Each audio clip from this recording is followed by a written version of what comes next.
So I've divided up the Carolingian Empire. I'm not thrilled with what it ended up as.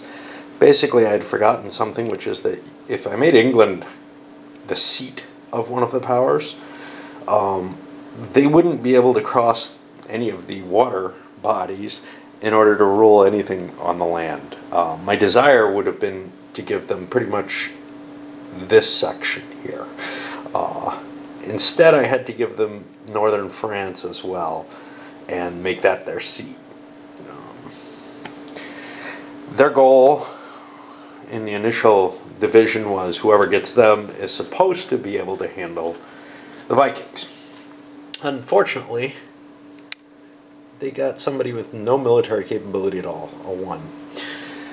The second goes to a Burgundian kingdom, settled through the south and west, with the ability to conquer Spain.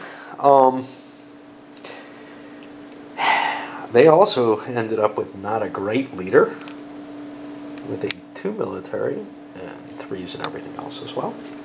And finally, the eldest got the German territories in the heartland, although there's going to be definitely some desire to gain. Friesland and Flanders are fortified, so that's going to be tougher, but to gain those territories, it may be the English territories. But they've been given Italy in order to tie them down, as well as whatever they wish to do in the east, which is harder than in Spain. They actually got a very good leader, 552, so they've got the power.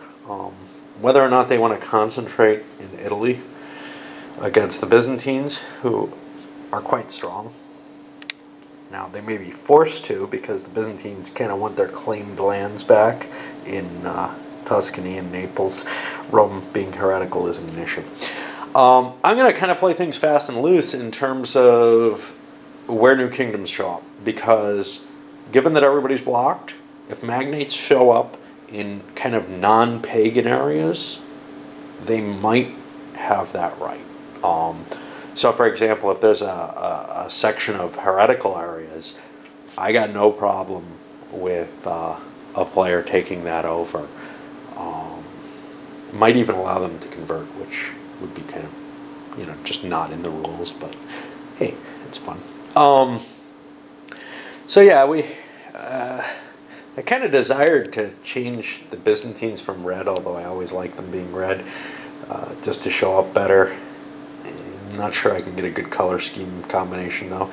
Everybody's got some kind of yellowish orange stuff, and the yellow player kind of has to be one of the players, just in terms of the counter mix at this point. If one of them if I get to a point where people don't have enough counters to run their kingdoms, as the Franks were before, I'll shift the colors around, and that'll be all confusing to everyone. But anyway, this is what we're going with right now, and we'll see what happens. The game has changed significantly, though. The year is 821. Looks like I may have some extra video files in here I shouldn't. The year is 821. Big issues that have occurred. Let's see. The Northern Franks, or Northwestern Franks, went first. After the magnate expended himself and the raiders did their non-existent actions, he grabbed claim to Scotland with a recognition of claim card, and then proceeded to conquer Norway, but his ability to actually convert the Norse and all the Vikings looks really low with his ratings. However, he also died, and a better leader has come off, at least a better military leader. You need some administrative abilities to do this as well, or else cash. But it is actually possible that he may convert the Norsemen over to Catholicism. Second player was the Southwestern Franks, and they had an epidemic and pretty much tried to reduce the effects of that. That dropped some of their social states. So they're trying to get it to the point where they can tax reasonably. They got 2 gold in total taxes. Fourth player was the Eastern Franks, or the more Germanic people. And I don't know that they did much of anything. I know they struggled with ruling.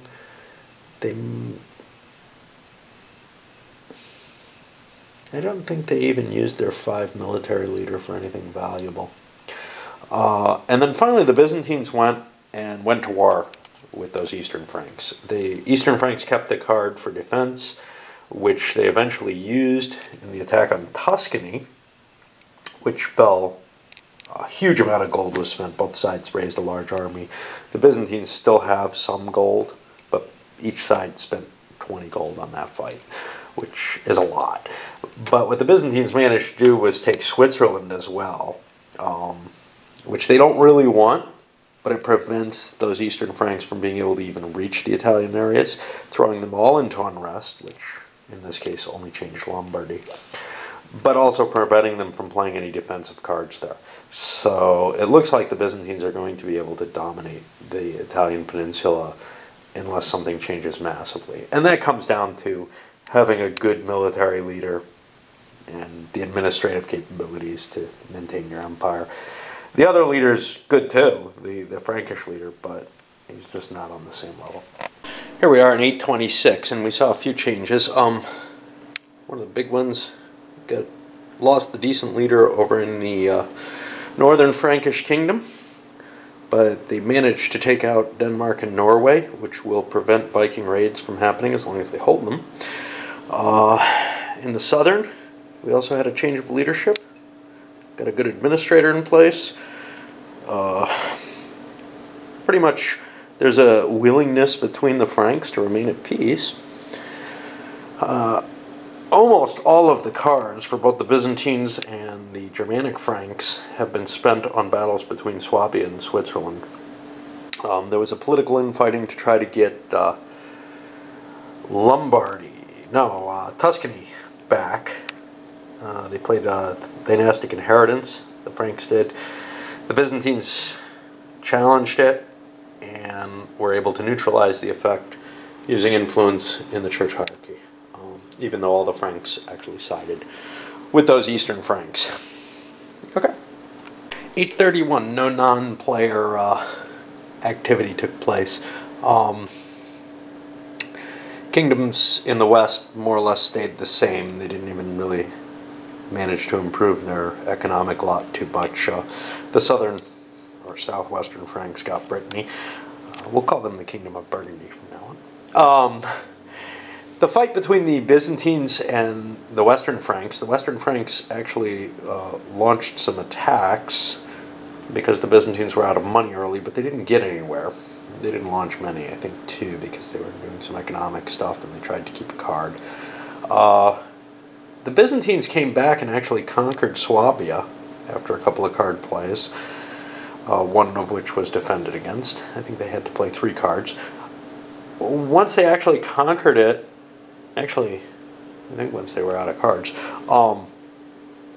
their leader died, and they've got a new leader.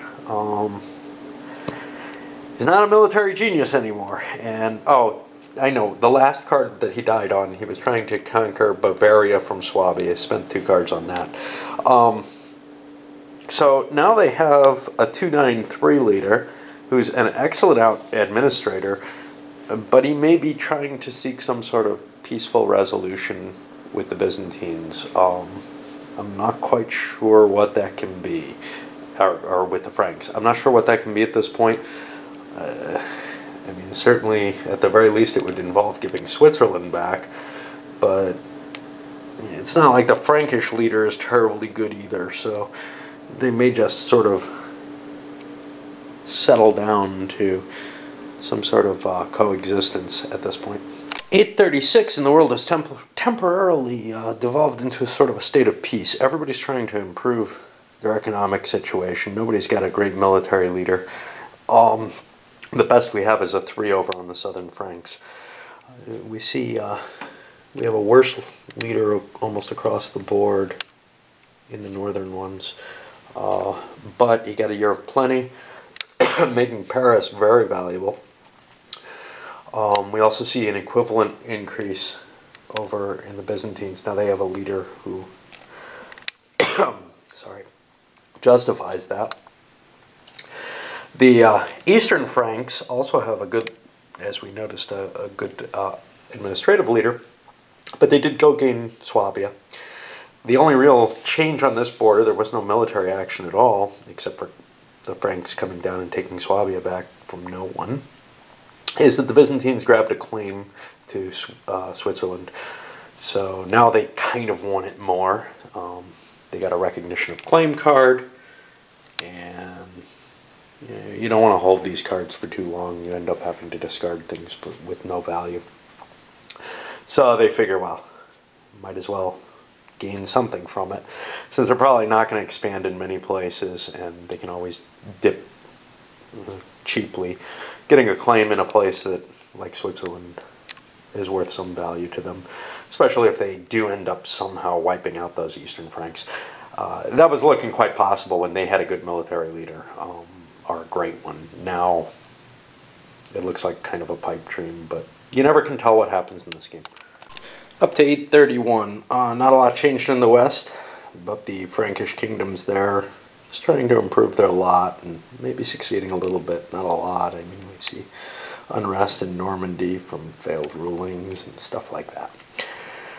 Over in the Eastern Frankish kingdom, well, they're connected, and the battles ended with the Byzantines. I believe they took Switzerland back this turn, connected themselves up, but then the Byzantines drew a leader draws airless card and lost their good administrator, got another leader. He died and then got another leader. So they've got a decent administrator again. But they did lose Venice, which was huge, because that's what connects them over to Verona. So now that's a separated section. They also lost Tuscany, which was sort of their only remaining gain from the war with the Franks. And they lost their claims to these things. And much of their kingdom ended up in unrest. Basically, the Italian states definitely did. They lost Serbia, and they spent the rest of the time trying to rectify the unrest in other areas. So here's the situation in 846, the beginning of a new turn, actually. First thing is, Scotland, or Ireland and Wales were free. And 2 contiguous areas is what's required for a new player to come in. So an Irish player has started. That new threat caused the Northern Franks to march in and take Wales. They made no attempts on Ireland itself. But then the Irish crown had a leader dies heirless, a number of other events. They had good administrators the whole time, but this is what they're left with at the end of it, which is a good administrator and not much else. They went through 3 kings in this set of rounds, or this round. Southern Franks are improving their, they fortified Aragon, they're improving their wealth in Castile, trying to set up something maybe so that they can avoid the worst of the Saracen raids that are coming up. That's going to be in 5 years next round. Not the round we're going to play, but the one after that. So they want to be either set up or not have expended this effort. Interesting Byzantines. Yeah, well, nothing too exciting there. They improved their economic situation. That's it. But with the good administrative leader over in the Eastern Franks, we'll call them the Germans for now. Burgundians, French, and Germans. Why not? Clever names. I wonder where I got them from. Tuscany's open, but they didn't go forward to it. One of the reasons is the outbreak of heresy card showed up, and that ended up hitting Naples, expanding that heresy from Rome. That's going to spread into Apulia now. Getting rid of that. And make, sorry about the mess, and make a whole block of heretical countries here. And I would argue if a magnate shows up in Naples or Apulia, I'm going to let it be a player, if I remember. Anyway, with this particular leader's statures, a 2 combat and a 9 admin, he wanted to improve his Germanic territories as much as possible, before, and Lombardy for that matter perhaps, before moving in and grabbing that claim to Tuscany. He's figuring the value of Tuscany, even with a claim, is so low that the risk of losing this leader in battle with his low combat stature is just too high to take when he can do other things. Maybe he'll draw a card, dynastic inheritance or something that'll give him Tuscany for free. He just doesn't want to risk his leader at this point. And I think that's a good way of doing things. All right, let's wrap this one.